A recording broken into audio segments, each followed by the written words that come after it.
I always wanted to be an artist, always.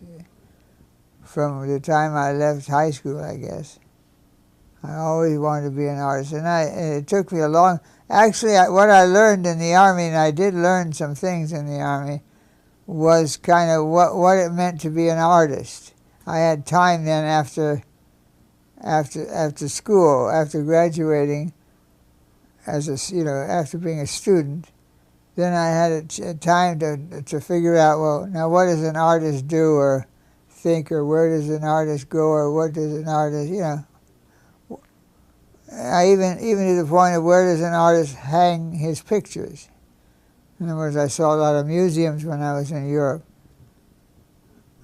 and I began to get the idea of where artists' pictures ended up. I have to admit I was a very naive, unworldly student, and I really... When you were in Europe, which artists, contemporary and older, made an impact on you? Paul Klee particularly. When I was in Switzerland, particularly Geneva, I saw a lot of Paul Klee, and I was most impressed by Paul Klee. Actually, in terms of contemporary art and artists, the one that I still remember vividly, seeing almost like for the first time a genuine article, not a reproduction, was Paul Klee. It's interesting that you talk about Paul Klee because your work has been compared to Miro. Is that so? Yeah. Your work has been called biomorphic, and because of that you've been compared to Miro. Huh. Which is pretty flattering, I'd say. Yeah, I would think so too. Right. I think, how do you feel about that comparison? well, I'm flattered. I like Miro's paintings. Miro is a straight-out surrealist. And I always thought I had sort of surrealistic tendencies in a lot of my work. Talk a little more about... In other words, I invented... You said you made a very abrupt change. Yeah, from How did that come about? Well, I don't know. I sat down one day. Maybe I looked at some reproductions in books. I don't know. I'm not sure. But I sat down one day and decided that I was going to be a non-objective painter, a non-figurative painter. That I wasn't going to, use nature as my model anymore. And from then on, I invented a kind of a vocabulary like you see there, a kind of a pictograph vocabulary. And so there was no direct inspiration for the shapes. It was just something that I just mind invented them. Yeah. Actually, I even remember when I invented them or how I invented them. It was kind of like I doodled for a while until I came up with a bunch of shapes that I liked. And then I used them for a long time. I used those shapes in oil paintings and in prints and I used them for a long time. Leonard, you're a painter. You've worked in oils, watercolors, just about everything, a printmaker, a writer, a professor. Which of those things did you like best?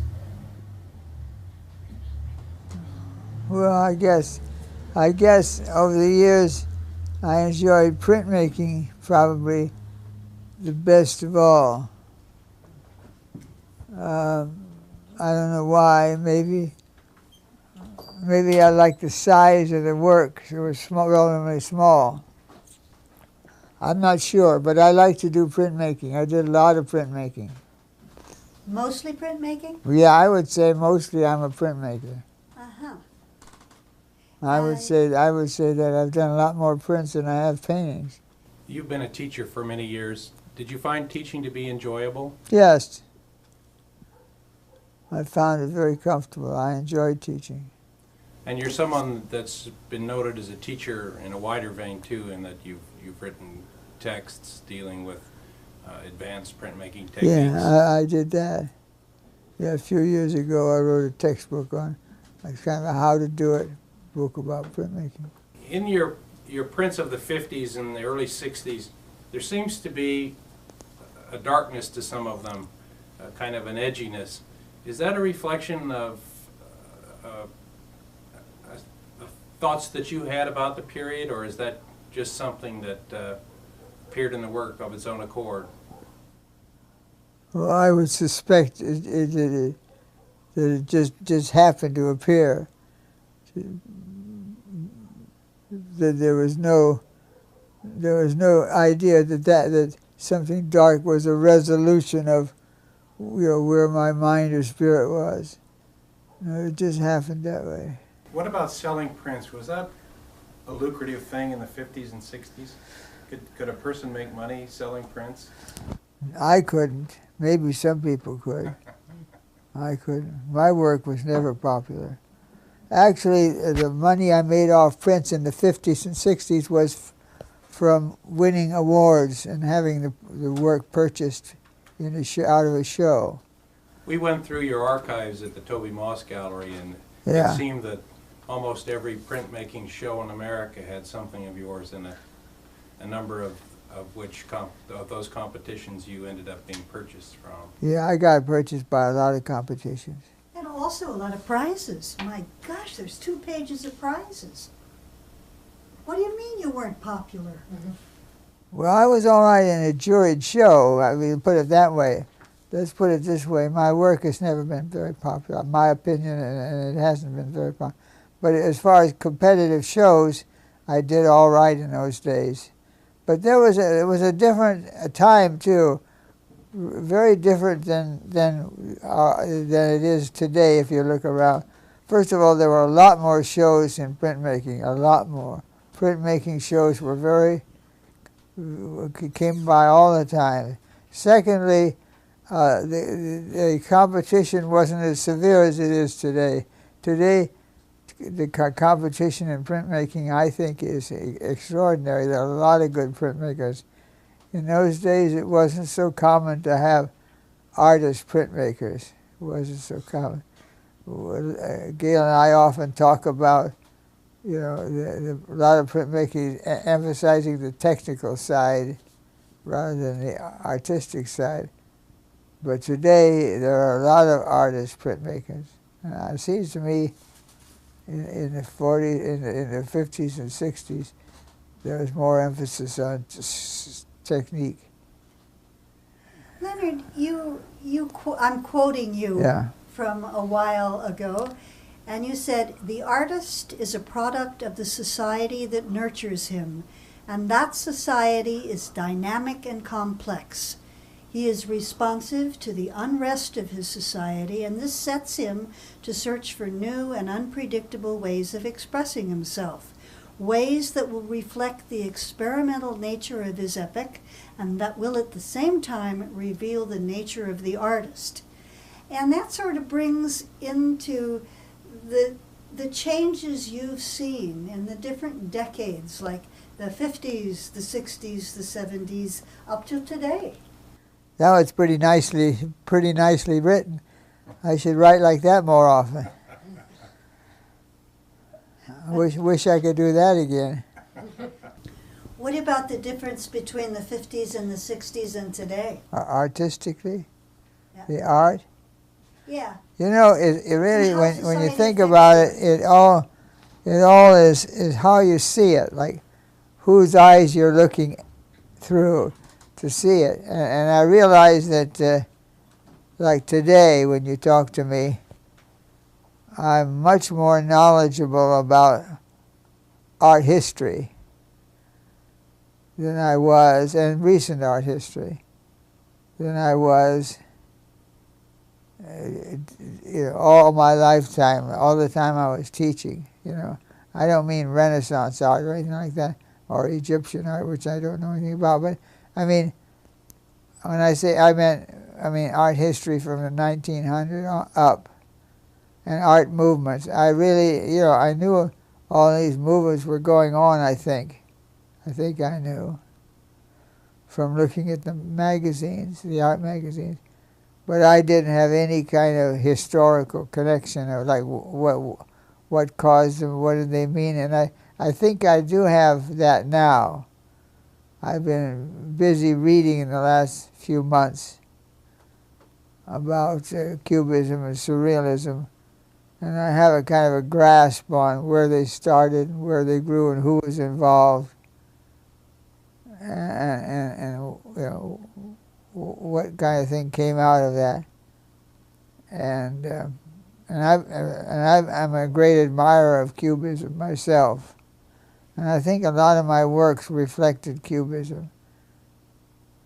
But I'm only saying that because a lot of my work was more rigid, not as flowing. When it wasn't so flowing, then it was, you know, more rectilinear, and which kind of was a response to Cubism.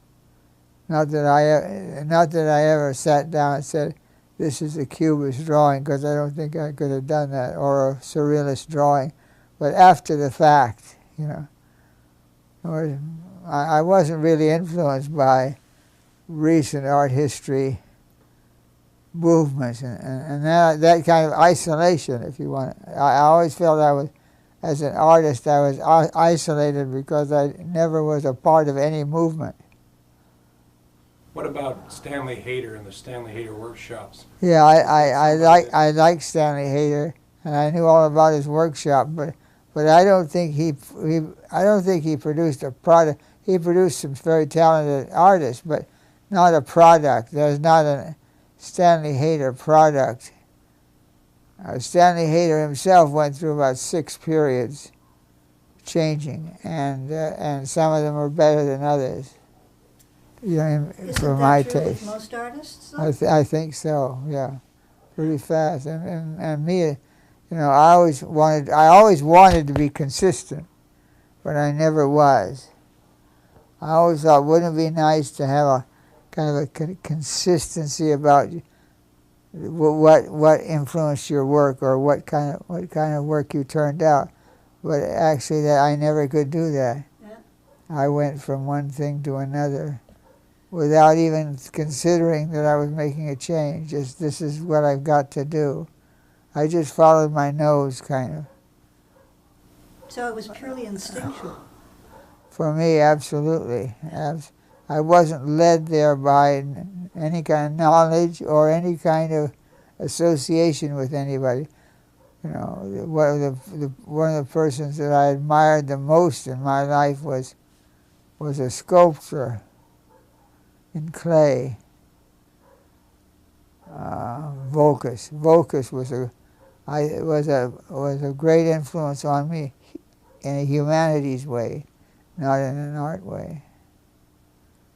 And I really felt close to Voulkos.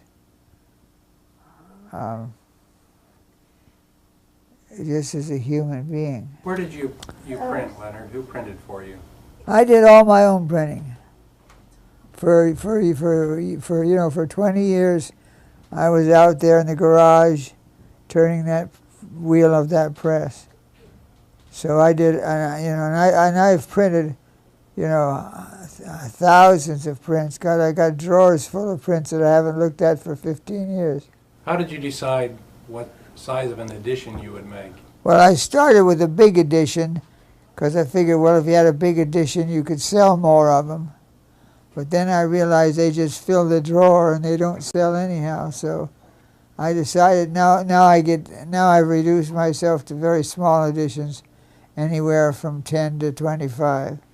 Well, now you know they're very valuable now, don't you? No, They're being sold for quite a bit of money. I know. I don't know that. Nobody comes around here and gives me quite a bit of money for anything. So I haven't run across that. It's a nice sounding phrase. No, it's true. I got my prices up on some prints to a very respectable amount. In fact, a couple of buyers came by one time and I did a dumb thing. I scared them away because they said, "What do your prints go for?" And I started with a big price. I didn't tell them I'd sell them one for $10 if they came over. But I said $7.50. Come on over and bring money. $7.50. And they said, "You mean a great big one?" I said, "No, they're not very big." I wasn't a good salesperson. I regret that too. That was dumb because there was no need to be pretentious about it.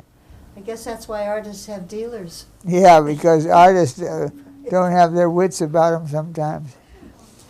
Well, there are not many artists, are there, that are hustlers. Their own agents, yeah, Yeah, very exactly. few. Yeah. There are a few, but they're rare. Yeah, Yeah, absolutely. they usually get caught up within some outfit that pushes them and helps them. Yeah. Did you stop painting, or you just lessened the amount? Yeah, I just actually I did a lot of watercolors. I have a lot of watercolors. Let's see, my son just brought back a show I had at Sandy Decker's studio, and there's some watercolors there that are recent, 2000, 1999. But mostly, the last few years I've been doing printmaking. Every once in a while I get the urge to do a painting, and I would like to do oils, but I'm just not set up for it, and it's too inconvenient for me. Leonard, I would think that printmaking would be much more difficult than painting, than watercolors or even oils, because of the The heavy physical involvement. It's true. Painting is kind of is pretty lightweight in terms of energy, and you can get really tired printing, really tired.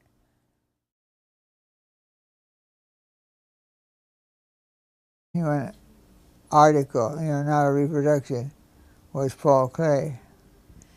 It's interesting that you talk about Paul Klee because your work has been compared to Miro. Is that so? Yeah. Your work has been called biomorphic, and because of that you've been compared to Miro. Huh. Which is pretty flattering, I'd say. Yeah, I would think so too. Yeah. Wondered, where does an artist hang his pictures? In other words, I saw a lot of museums when I was in Europe, and I began to get the idea of where artists' pictures ended up. I have to admit, I was a very naive, unworldly student, and I really. When you were in Europe, which artists, contemporary and older, made an impact on you? Paul Klee particularly. When I was in Switzerland, particularly Geneva, I saw a lot of Paul Klee, and I was most impressed by Paul Klee. Actually, in terms of contemporary art and artists, the one that I still remember vividly, seeing almost like for the first time, a genuine. I mean, I did learn some things in the Army, was kind of what it meant to be an artist. I had time then after school, after graduating, after being a student, then I had time to figure out, well, now what does an artist do or think, or where does an artist go, or what does an artist, I even did